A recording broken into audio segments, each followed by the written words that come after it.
आज के इस क्लास के अंतर्गत देखिए, आज हम कक्षा 9वीं विषय सामाजिक विज्ञान का त्रैमासिक परीक्षा के लिए एक पेपर कंप्लीट करेंगे ताकि आप सभी 75 नंबर में से आसानी से 50 से 60 नंबर लेकर आ सके। तो इसी बीच आप सभी को हर एक प्रश्न को अच्छे से कंप्लीट करना है, सभी का स्क्रीनशॉट लेना है।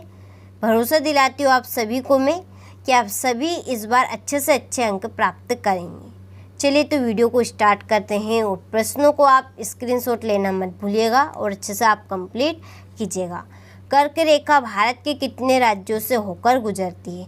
जो कर्क रेखा है भारत की, वहाँ कितने राज्यों से होकर गुजरती है? तो वो गुजरती है 8 राज्य से। ठीक है। दूसरा प्रश्न है कि किस नदी को दक्षिण भारत की गंगा कहा जाता है? तो किस नदी को दक्षिण भारत की गंगा कहा जाता है? तो गोदावरी नदी को दक्षिण भारत की गंगा कहा जाता है। ठीक है। तीसरा प्रश्न है कि किस देश की पार्लियामेंट को डचुमा कहा जाता था? तो किसको कहा जाता था? जर्मनी को कहा जाता था। इसके बाद में चौथा प्रश्न, प्रथम विश्व युद्ध में हुई सारी तबाही का जिम्मेदारी किसे ठहराया गया? तो किसे ठहराया गया है? तो ठहराया गया है जर्मनी को। लोकतंत्र जनता के लिए, जनता के द्वारा जनता का शासन, उपरोक्त कथन है। तो ये कथन किसने दिया? तो ये कथन दिया है अब्राहिम ने। ठीक है। किसने दिया है? अब्राहिम ने। इसके बाद में छठा प्रश्न, भारत में बेरोजगारी का सामान्य कारण है। बेरोजगारी का सामान्य कारण क्या रहा है? जनसंख्या, दोषपूर्ण, मशीनीकरण, उपरोक्त सभी। तो ये 3 ही कारण रहे हैं भारत में बेरोजगारी के। ठीक है। तो उसका राइट ऑप्शन है उपरोक्त सभी। ठीक है। तो ये थे हमारे सही विकल्प 6 नंबर वाले। ठीक है। 6 नंबर के रहेंगे, एक नंबर का एक प्रश्न रहेगा। तो आप अच्छे से स्क्रीनशॉट लें और अच्छे से कंप्लीट करें। चलिए बढ़ते हैं आगे प्रश्न की ओर। अरब सागर भारत के डेडेडेस दिशा में स्थित है। तो कौन सी दिशा में? पश्चिम दिशा में। बोल्शेविक क्रांति के फलस्वरूप रूस में डेडेडेस का जन्म हुआ। समाजवाद का मूल कर्तव्य डेडेडेस संशोधन द्वारा जोड़ा गया। तो 86वें संशोधन द्वारा।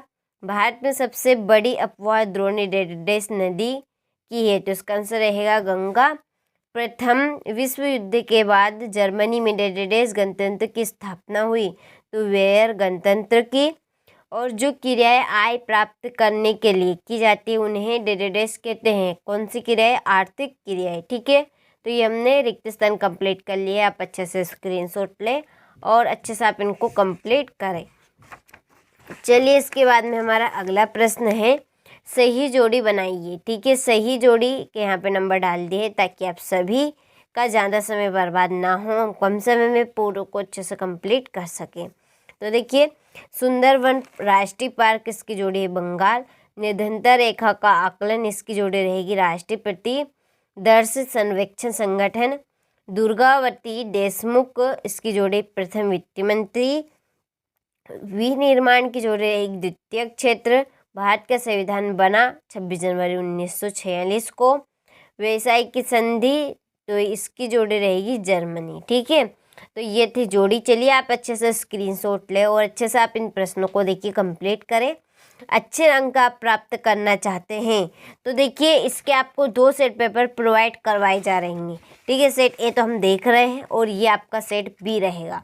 आप किसी भी ज़िले से इस वीडियो को देख रहे हो तो आप ये दोनों सेट पेपर कंप्लीट कर लीजिए। आपके हर एक ज़िले में इन दोनों सेट पेपर में से प्रश्न आएंगे। ठीक है। 100% गारंटी है। ठीक है। चलिए अगला प्रश्न है, वॉल स्ट्रीट एक्सचेंज क्या था? तो ये था अमेरिका शेयर बाजार। भारत के अफवाह तंत्र को मुख्य रूप से कितने भागों में बांटा गया है? तो 3। पर्ल हार्बर पर किसने हमला किया था? तो जापानी नौसेना ने। पृथ्वी के मध्य 0 डिग्री अक्षांश रेखा को किस नाम से जाना जाता है? तो भूमध्य रेखा। प्रारूप कमेटी के अध्यक्ष थे तो भीमराव अंबेडकर। और पालमपुर में खेतिहर श्रमिकों को कम वेतन क्यों मिलता है? ठीक है। इसका आंसर आप कंप्लीट कर लीजिएगा। इसका आंसर हमें नहीं मिल पाया है, इस वजह से नहीं लिख पाई यहाँ पे मैं। तो इसलिए आप अच्छे से कंप्लीट करें इस प्रश्न को। इसके बाद में हमारा अगला प्रश्न, बेरोजगारी से जनशक्ति संसाधन की बर्बादी होती है, तो ये सत्य है। प्रधानमंत्री ग्रामोन्नति योजना 1995 में आरंभ हुई, तो यह असत्य। भारतीय संविधान की प्रस्तावना संविधान की आत्मा है, तो ये रहेगा सत्य। भारतीय संविधान बनाने में 2 वर्ष 11 माह 18 दिन का समय लगा, तो ये भी सत्य है। नवंबर 1918 में जर्मनी की पराजय के साथ प्रथम विश्व युद्ध का अंत हुआ, तो ये भी सत्य है। सुएज नहर का निर्माण 1869 ईस्वी में हुआ था, तो ये भी सत्य है। ठीक है, चलिए तो आप स्क्रीनशॉट लीजिए और अच्छे से आप इनको कंप्लीट कीजिए। इसके बाद में हमारा अगला प्रश्न है, भारत के पूर्वी तट पर स्थित राज्यों के नाम लिखिए। क्षेत्रफल की दृष्टि से विश्व के 7 बड़े देशों के नाम लिखिए। गंगा नदी की प्रमुख सहायक नदियों के नाम लिखिए। 18वीं सदी फ्रांसीसी समाज कितने वर्गों में बांटा था? फ्रांस की क्रांति ने विश्व को कौन से सिद्धांत दिए? खूनी रविवार की घटना क्या थी? 5 लोकतांत्रिक देशों के नाम लिखिए। ठीक है, काफ़ी इम्पोर्टेंट प्रश्न है ये आपके लिए सभी, जैसे सोने पे सुहागे जैसे। ठीक है, तो इसलिए आपको अच्छे से कंप्लीट करना है। भारतीय संविधान की प्रस्तावना लिखिए। संविधान निर्माण क्यों आवश्यक है? जन्म दर से क्या सही है? महिला और पुरुष के बीच श्रम विभाजन के 2 कारण कौन कौन से हैं? ठीक है, राष्ट्रीय काम के बदले अनाज योजना क्या है? कन्याकुमारी और कश्मीर में दिन रात की अवधि में अंतर होता है, कोई 2 कारण लिखिए। प्रथम विश्व युद्ध का रूस की क्रांति पर क्या प्रभाव पड़ा? भारत में अंतर्राष्ट्रीय निर्धनता में विभिन्नता के कारण लिखिए। और भौतिक पूंजी तथा मानवीय पूंजी में अंतर। दिए गए मानचित्र निम्नलिखित इन्हीं को 4